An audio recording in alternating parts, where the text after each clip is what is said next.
Item ಯಾವುದೇ ಇರಲಿ try ಮಾಡಿ ಆಚಿ ಚಿಕನ್ ಮಸಾಲಾ. ಆಚಿ ಚಿಕನ್ ಮಸಾಲಾ. ಈ ನಡುವೆ ಹೊರ್ಮುಜ್ ಜಲಸಂಧಿಯನ್ನು ತೆರವು ಮಾಡಿ ಅಂತಂದ್ಬಿಟ್ಟು ಟ್ರಂಪ್ ಇರಾನ್ಗೆ 48 ಗಂಟೆಗಳ ಇದು ಕೊಟ್ಟಿದ್ರು ಗಡುವನ್ನು.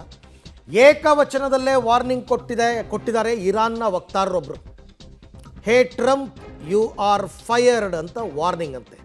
ನಿಮ್ಮನ್ನು ಕೊಂದು ಬಿಡ್ತೀನಿ ನಿನ್ನನ್ನು ಅಂತ 48 ಗಂಟೆನಲ್ಲಿ ಹೊರ್ಮುಜ್ ಕ್ಲಿಯರ್ ಮಾಡಿಕೊಡಿ ಅಂತ ಎಚ್ಚರಿಕೆ ಕೊಟ್ಟಿದ್ದಾರಲ್ಲ ಟ್ರಂಪು. ಅದಕ್ಕೆ ಏಕವಚನದಲ್ಲಿ ವಾರ್ನಿಂಗ್ ಕೊಟ್ಟಿದೆ ಇರಾನ್ ವಕ್ತಾರ ಕೊಟ್ಟಿರ್ತಕ್ಕಂಥದ್ದು. ಯು ಆರ್ ಫೈಯರ್ಡ್, ನಿನ್ನನ್ನು ಬಿಡಲ್ಲ, ಹೊಡಿತೀವಿ ಅಂತ ಅರ್ಥದಲ್ಲಿ ಅವರು ಎಚ್ಚರಿಕೆಯನ್ನು ಕೊಟ್ಟಿದ್ದಾರೆ.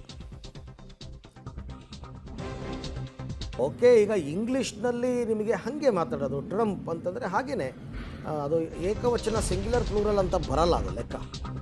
ಮಧ್ಯಪ್ರಾಚ್ಯ ಸಮರದಿಂದ ತೈಲ ಸಂಕಷ್ಟ ಎದುರಾಗಿರ್ತಕ್ಕಂಥದ್ದು.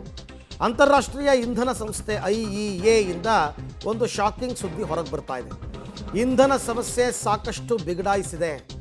ಇಂಡಿಯಾಗೆ ಮಾತ್ರ ಅಲ್ಲ, ಎಲ್ಲ ದೇಶಗಳಿಗೂ ಕೂಡ 1970ರ ಇಂಧನ ಬಿಕ್ಕಟ್ಟಿಗಿಂತಲೂ ತೀವ್ರಗೊಂಡಿದೆ ಅಂತ ಹೇಳ್ತಾ ಇದೆ.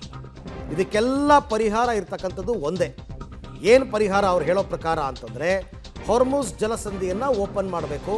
ಅಲ್ಲಿ ಸ್ಟ್ರಕ್ ಆಗಿರುವ 2000ಕ್ಕೂ ಹೆಚ್ಚು ಹಡಗುಗಳು, ಬೇರೆ ಬೇರೆ ದೇಶಗಳ ಹಡಗುಗಳನ್ನ ಬಿಡುಗಡೆ ಮಾಡಬೇಕು ಅಂತ ಅಂತಾರಾಷ್ಟ್ರೀಯ ಇಂಧನ ಸಂಸ್ಥೆ ಈಗ ಸಲಹೆಯನ್ನು ಕೊಟ್ಟಿದೆ. ಅಮೆರಿಕ ಕೂಡ ಅದಕ್ಕೆ ಟ್ರೈ ಮಾಡ್ತಾ ಇರೋದು. ಆದರೆ ಇರಾನ್ ಕಡಾಖಂಡಿತವಾಗಿ ಏನು ಹೇಳ್ತಾ ಇದ್ದಾರೆ, ಶತ್ರು ರಾಷ್ಟ್ರದವರಿಗೆ ನಾವು ಹೊರ್ಮುಜ್ ತೆಗೆಯಲ್ಲ, ನಮ್ಮ ಮಿತ್ರ ರಾಷ್ಟ್ರಗಳೇನಿವೆ ಅವ್ರಿಗೆ ಹೊರ್ಮುಜ್ ಜಲಸಂಧಿ ಮುಕ್ತವಾಗಿದೆ. ಆ ಥರ ಹೇಳಿದ್ರಿಂದನೇ ಭಾರತಕ್ಕೆ ಹಡಗುಗಳು ಬಂದಿರೋದು.